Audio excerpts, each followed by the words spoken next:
Shqiptarët protestojnë sot ora 19 si çdo mbrëmje në bulevardin Dëshmorët e Kombit në ditën e 27 të revoltës së tyre kundër qeverisë Rama. Ndërkohë, për të shtunën është paralajmëruar protestë kombëtare. Mirëpo pavarësisht rezistencës, kryeministri Edi Rama zgjedh thuajse çdo ditë të tallet dhe ironizoi protestuesit. Sot ai shpërndau një mesazh që kërkonte dorëheqjen e tij në 2030-ën, të cilën e shoqëroi me një tekst satirik që listonte si arsye dorëheqja rritjet e qeverisë. Në një tjetër reagim të tij, kryeministri Edi Rama dha një intervistë për Ital Press, ku tha se revolucioni i flamingove po përdoret për luftë politike, brenda dhe jashtë Shqipërisë. Mirëpo sot u bën 2 eurodeputete që kanë deklaruar publikisht se do t'i bashkohen protestës së shqiptarëve kundër Edi Ramës. E para ishte eurodeputitja gjermane Jutta Paulus, që lajmëroi se do t'i bashkohet protestave të hënën ardhshme. Ndërsa sot, eurodeputitja e grupit të gjelbërve në Parlamentin Evropian, Kristina Guarda, bëri me dije se në ditët në vazhdim do të vizitojë Shqipërinë së bashku me një delegacion të kësaj force politike europiane për të takuar me qytetarët dhe për të shprehur mbështetjen ndaj protestave kundër korrupsionit, dëmtimit të mjedisit dhe interesave private. Është një mobilizim i pa precedent, i cili kërkon më shumë demokraci, transparencë dhe të drejta. Dua të jem aty me ju, Europa duhet t'ju dëgjojë. Shihemi në shesh, shkroi Guarda. Deputeti konservator britanik Andrew Rossendale ka kritikuar kryeministrin Edi Rama duke reaguar ndaj deklaratave të tij për Britaninë e Madhe dhe duke ngritur shqetësime për emigrimin e të rinjve shqiptar. Në një postim në platformën X, deputeti britanik thotë se Rama është i lirë të komentojë për Britaninë, por edhe ai ka të drejtë të shprehë opinionin për Shqipërinë. Ai u referua deklaratave të mëparshme të Ramës për Brexitin dhe efektet e tij. Deputeti britanik kujton gjithashtu vizitën e tij në Tiranë, ku thotë se shumë të rinj shqiptar i kishin shprehur dëshirën për t'u larguar nga vendi, duke e lidhur këtë me emigracionin drejt Mbretërisë së Bashkuar. Ai ngre pyetjen se pse kaq shumë të rinj ndihen të detyruar të largohen nga Shqipëria, duke theksuar se çështja lidhet me sfidat të brendshme të vendit dhe jo vetëm me politikën e jashtme. Deputetja e Partisë Demokratike Jurida Tabako mori pjesë sot në konferencën ndërkombëtare Countering Authoritarian Influence të organizuar nga IRI, ku u diskutua për mënyrat se si demokracitë mund të përballojnë ndikimet autoritare dhe ndërhyrjet e huaja. Ajo theksoi se cënueshmëria ndaj ndërhyrjeve të jashtme lidhet kryesisht me dobësitë e brendshme të shtetit, duke përfshirë korrupsionin, mungesën e transparencës dhe rënien e besimit të qytetarëve tek institucionet. Sipas saj, këta faktore kthejnë korrupsionin dhe krimin e organizuar në rrezik për sigurinë kombëtare. Tabako nënvizoi se siguria ekonomike, energjetike, teknologjike dhe transparenca financiare janë pjesë e sigurisë kombëtare dhe kërkojnë mekanizma mbrojtës për të shmangur varësitë strategjike. Ajo prezantoi gjithashtu nisma për kontrollin e investimeve të huaja në sektor strategjik dhe për forcimin e masave kundër korrupsionit e pastrimit të parave, duke theksuar nevojën për më shumë transparencë dhe llogaridhënie. Në përfundim, Tabako u bëri thirrje partnerëve ndërkombëtar që vendet e rajonit të vlerësohen nga zbatimi i reformave dhe jo vetëm nga premtimet politike. Komisioni Evropian po përgatit një plan të ri për të dhënë vendeve kandidate të Bashkimit Evropian përfitime ekonomike përpara anëtarësimit të plot. Sipas këtij propozimi, vendet do të marrin më shumë fonde të BE-s, marrëveshje tregtare më të favorshme dhe akses të kufizuar në tregun e përbashkët në varësi të progresit të tyre në reforma. Qëllimi është të mbahet afër procesi i zgjerimit dhe të nxiten reformat politike, edhe kur anëtarësimi i plot mund të zgjasë me vite. Ndryshe nga idetë e mëparshme që përfshinin të drejta politike para kohe. Kjo qasje fokusohet vetëm te përfitimet ekonomike pa dhënë status të plot anëtarësimi. Propozimi po gjen më shumë mbështetje brenda BE-s, përfshir Francën dhe Gjermaninë, ndërsa synon të përshpejtojë integrimin e vendeve si Ukraina dhe Moldavia, por pa ulur standardet e Unionit. Në të njëjtën kohë, Bashkimi Evropian po shqyrton edhe mekanizma për të garantuar respektimin e demokracisë dhe sundimit të ligjit edhe pas anëtarësimit.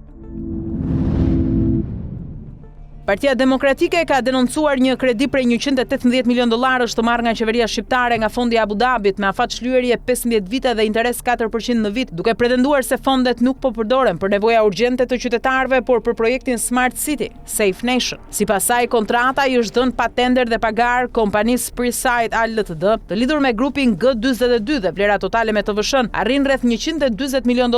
Ajo ngre dyshime për fryrje kostosh, duke theksuar se pjesë të projektit për licenca pajisje dhe mirëmbajtje rezultojnë me shpenzime të larta. Projekti parashikon mira pajisje, monitorimi dhe një sistem të avancuar me kamera dhe inteligjencë artificiale, por opozita shpreh shqetësime për mungesë transparence, rrezik të survejimit masiv dhe përdorim të pakontrolluar të dhënave. PD kërkon auditim të pavarur dhe publikim të plot të kostove, duke konsideruar çështjen me rreziqe për abuzim dhe mungesë llogaridhënie.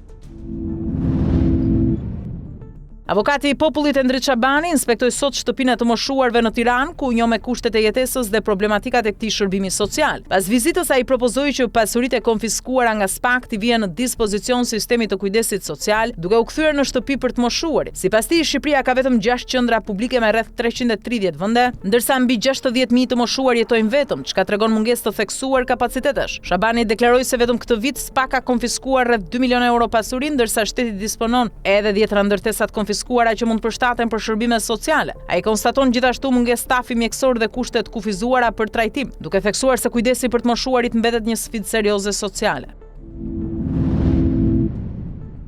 Autoriteti kombëtar i ushqimit reagoi pas helmimit të 64 kursantëve në Akademinë e Sigurisë në SAUK, duke njoftuar nisjen e menjëhershme të kontrolleve dhe marrjen e mostrave ushqimore për analiza laboratorike në ISUV. Inspektimet janë kryer si në Akademinë e Sigurisë ashtu edhe në garnizonin Skënderbej, ku përgatitej edhe shpërndahej ushqimi nga subjekti sorial. Sipas AKU-s, në të dyja ambientet janë konstatuar kushte higjieno-sanitare dhe dokumentacion i rregullt, ndërsa janë marrë mostra ushqimi dhe tampon ambiental për analiza mikrobiologjike. Si mas paraprake është urdhëruar pezullimi i aktivitetit në garnizonin Skënderbej deri në daljen e rezultateve. Ndërkohë policia dhe prokuroria kanë nisur hetime duke marrë në pyetje administratoren e kompanisë, stafin e kuzhinës dhe studentët e prekur, por deri tani nuk ka persona në hetim. Hetimet vijojnë për të përcaktuar shkakun e helmimit. Ky është rasti i dytë pasi i pari u regjistrua në muajin maj. Kompania soriale dyshes Jaka e Tafani ka marrë 10 miliona euro tender nga shteti.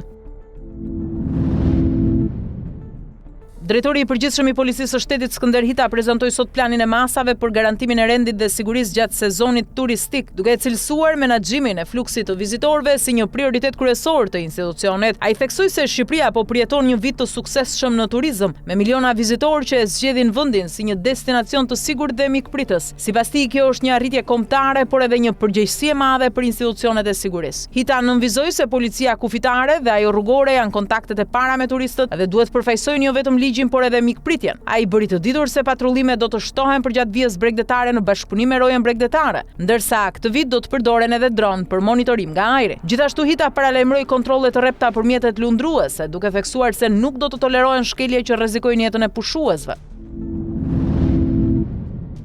Gjykata e posaçme e dënoi me burgim të përjetshëm Plauren Dervishajn për atentatin ndaj ish-prokurorit Arjan Doja, ndërsa për Julian Meçen është dhënë dënimi me 35 vite burg. Sipas vendimit nga sulmi i 1 nëntorit 2019 humbi jetën shoferi Andi Maloku, ndërsa u plagosën Arjan Doja dhe Aleksandër Laho, i njohur si Rumi i Shijakut. SPAK kërkoi të njëjta dënime duke cilësuar Dervishajn organizator të atentatit dhe Meçen si një nga autorët që hapi zjarr ndaj automjetit. Të dytë pandeurit janë ekstraduar nga Dubai në vitin 2024, ndërsa hetimet u mbështetën edhe në komunikimet e aplikacionit të koduar Sky ECC. Dosja për persona të tjerë të përfshirë vijon veçmas në proces gjyqësor.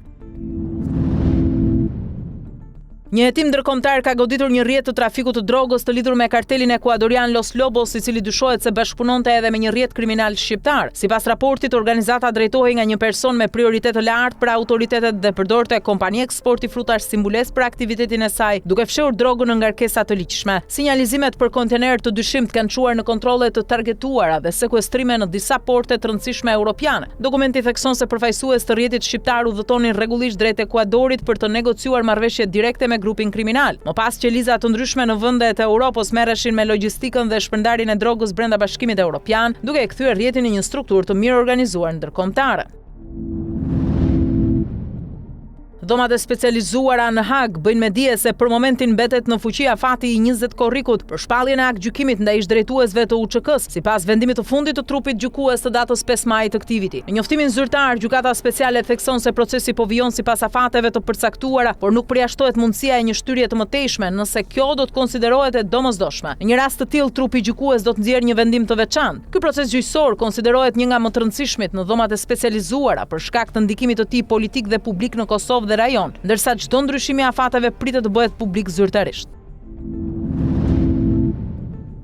Një analizë re shkencore nga rrjeti World Weather Attribution tregon se vala ekstreme e të nxehtit që ka përfshirë Europën këtë qershor është fuqizuar ndjeshëm nga ndryshimet klimatike dhe do të kishte qenë pothuajse e pamundur disa dekada më parë. Sipas studimit, temperaturat rekord kanë goditur disa vende europiane, përfshir Francën, Spanjën, Mbretërinë e Bashkuar dhe Zvicrën, duke thyer rekorde historike brenda pak ditësh. Shkencëtarët e cilësojnë këtë si një nga valët më të rënda të nxehtit regjistruara në rajon. Analiza që krahason ngjarjet aktuale me valët e viteve 76, 2003 tregon se ngrohja globale prej rreth 1.1 gradë Celsius ka rritur ndjeshëm si shpeshtësinë ashtu edhe intensitetin e këtyre fenomeneve, duke i bërë ato shumë herë më të mundshme. Ekspertët paralajmërojnë se Europa, kontinenti që po ngrohet më shpejt në botë, po përballet me pasoja serioze në shëndet, infrastrukturë dhe jetën e përditshme, ndërsa qindra viktima janë raportuar në disa vende. Shkencëtarët theksojnë se pa ulje të emetimeve globale, valët e të nxehtit do të bëhen gjithnjë më të shpeshta dhe më të rrezikshme, duke kërkuar veprim urgjent për klimën. Ndërkohë, gjatë ditëve të fundit në kontinentin evropian janë shënuar me qindra viktima nga nxehti ekstrem.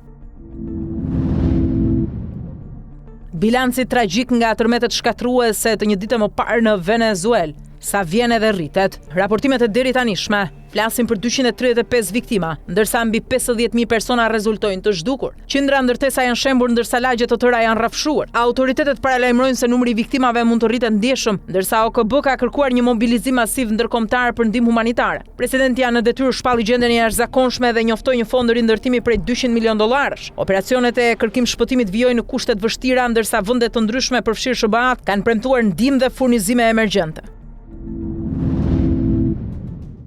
Në grupet D, E dhe F të Kupës së Botës 2026 janë përcaktuar skuadrat që avancojnë në fazën dhe eliminimin direkt. Gjermania, Holanda dhe SBA i mbyllën grupet respektive në krye, ndërsa Australia, Japonia, Bregu i Fildisht dhe Ekuadori siguruan gjithashtu kualifikimin. Surpriza më e madhe erdhi në grupin E, ku Ekuadori mposhti Gjermaninë 2-1. Megjithatë, gjermanët ruajtën vendin e parë, ndërsa Bregu i Fildisht kaloi më tej pas fitores 2-0 ndaj Curaçaos. Në grupin F, Holanda fitoi 3-1 ndaj Tunizis dhe u rendit e para, ndërsa barazimi 1-1 mes Japonisë dhe Suedisi kualifikoi të dyja skuadrat. Në grupin D, Turqia fitoi 3-2 ndaj SBA-ve, por u eliminua, ndërsa barazimi pa gola mes Australisë dhe Paraguajit i siguroi australianëve vendin e dytë. Paraguay mbetet në pritje për një vend si një nga ekipet më të mira të renditura të tretat.